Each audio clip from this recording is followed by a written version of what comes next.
The slap echoed so loudly that the entire perfume mall froze. A young janitor, thin, tired, in a faded uniform, stumbled backward as the manager's hand struck across his face. "Get out!" the manager screamed. "You filthy rat! Don't you ever touch that perfume bottle again. These things cost more than your entire life." People gathered. Phones raised.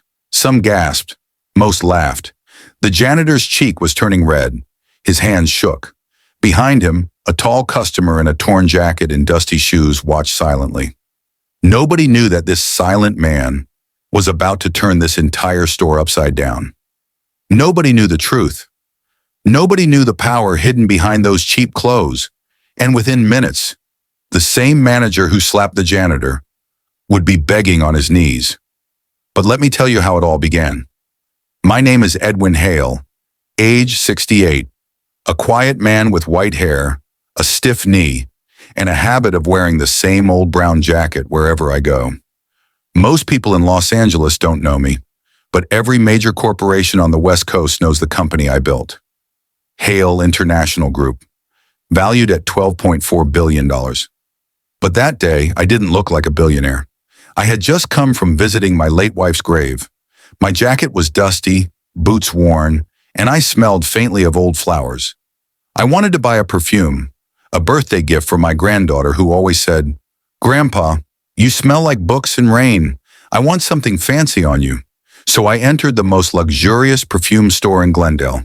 Marble floors, golden shelves, employees dressed like royalty.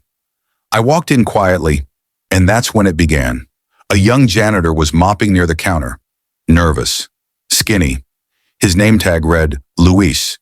A bottle of perfume slipped slightly from the edge of the shelf. Instinctively, he reached forward to straighten it. He didn't drop it. He didn't break it. He just touched it. But the manager, a tall, sharp-faced woman named Clarissa, stormed toward him like he had committed a crime. "Who asked you to touch that?" Before Luis could speak, "Slap!" The entire store gasped. My chest tightened.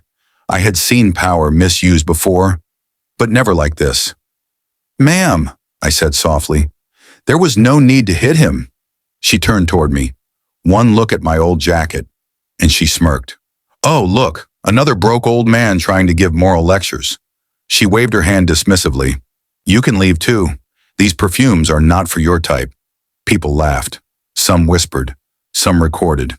And Luis stood shaking, eyes wet, cheeks burning with humiliation. He whispered, "Sir, it's okay." But it wasn't. Not that day. Not in my presence. Just then, a small voice spoke from behind the counter. "Ma'am, that wasn't right." Everyone turned. It was a young salesgirl, maybe 23, wearing glasses, with shy eyes and trembling hands. Her name, Emily Carter. She stepped slightly forward, her arms shaking. "Customers are customers," she said softly, "and staff deserve respect too. He didn't do anything wrong." Clarissa snapped, "Emily, stay out of this if you want to keep your job." But Emily ignored her and looked at me instead. "Sir, would you like to see something? I can show you the new perfume sets." Her kindness felt like a warm light in that cold store. She brought out samples, explained fragrances patiently, never once looking at my old clothes. But I could feel the stares from others. Why waste your time on him? He can't afford a sample. Forget a perfume. Emily is such a fool. I simply smiled and said, "They're all very nice. I'll think about it." Then I walked out.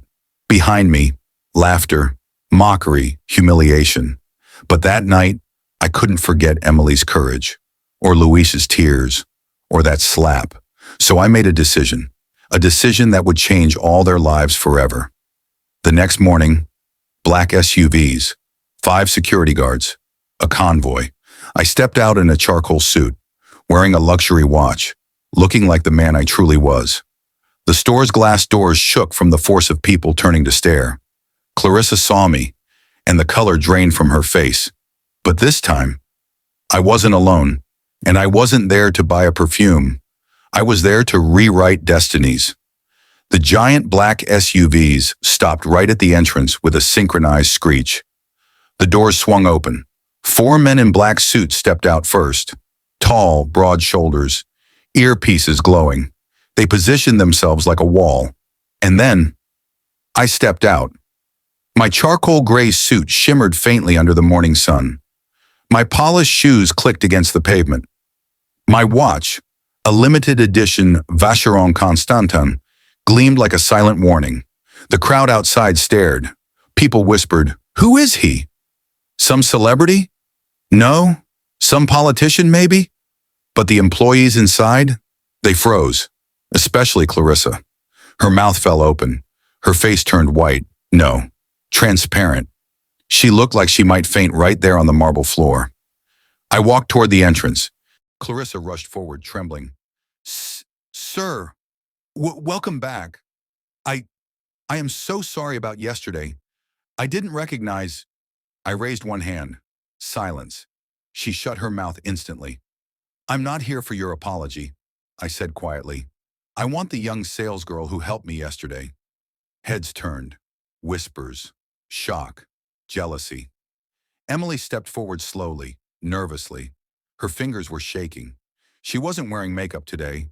Maybe she had cried all night. She looked like she was expecting to be fired. "Sir, you called me?" I smiled. "Yes, Emily. Yesterday you treated me with dignity when no one else did." Her eyes widened. And then I said the line that shattered the entire store. "Please pack every perfume set worth above $1 million. I am buying them all." A gasp, a scream. A perfume bottle slipped out of someone's hand and shattered. The whole store exploded into chaos. "All? Is he serious? Every $1 million set? This will be the biggest sale in the company's history." Clarissa's mouth hung open like she'd swallowed a stone. She stumbled forward. Sir, please, I can handle your purchase. I can—" I cut her off with a cold stare. "No, she will handle everything." I pointed at Emily. Clarissa froze. A muscle in her jaw twitched. She looked like her soul had left her body, because she knew this wasn't just a sale. This was commission worth millions, a life-changing moment, and she had lost it forever. But humiliation wasn't over. As Emily began packing perfumes, Clarissa tried again. "Sir, please, I beg you." She reached for my sleeve. My security guard stepped forward, blocking her instantly. "Do not touch him." The force of that voice sent Clarissa stumbling backward. Then, in front of her entire staff, her customers, her world, she dropped to her knees. "I made a mistake," she screamed. "Please forgive me. Please let me serve you. I didn't know who you were." The entire mall stared in shock. I looked down at her and said the words she would never forget. "You didn't need to know who I was. You only needed to know how to treat a human being." Her tears dripped onto the shiny marble floor, but I turned away from her. She didn't matter anymore. When Emily was done, she stood in front of me with trembling hands. "Sir, this is the largest order I've ever handled. Thank you. Thank you so much." Her eyes filled. Luis, the janitor, had been watching from the corner, still shaken from yesterday's slap. I turned toward him. "Young man," I said, "do you like this job?" He looked confused. No, sir, but I need it. My mother is sick. I can't lose the pay." I nodded. Then I spoke loudly so everyone could hear. "Luis, you're hired." He blinked. "Hired? Where?" "By my company," I said. "Hale International Group." The store's entire staff gasped. Even customers gasped. "I'm giving you a starting salary of $14,000 a month, full medical insurance for your family, and training for a management position." Luis covered his face and burst into tears. He didn't even try to hide it. Then I turned to Emily. "Do you like working here?" I asked gently. She hesitated. "Not anymore, sir." I smiled. "Good, because you're coming with me too." Her eyes widened again. "You stood up for someone who couldn't defend himself. That kind of courage is priceless." I reached into my inner pocket and handed her an envelope. She opened it. Her hands flew to her mouth. Inside, a job offer letter, annual salary, $320,000. Position, Executive Client Relations Manager Company, Hale International Group. She couldn't breathe. She couldn't speak. She just cried. And everyone watched in stunned silence. All because she chose kindness, in a moment when everyone else chose cruelty. I took the perfumes, nodded to my security, And as I walked out, I stopped at the door, turned back once, and said to the entire store, "Let this be a reminder. You don't lose anything by being kind, but you can lose everything by being cruel." And we left. The door closed behind me. Clarissa collapsed on the floor, shaking. The store would never forget this day. If you agree with this, drop a heart and subscribe to the channel.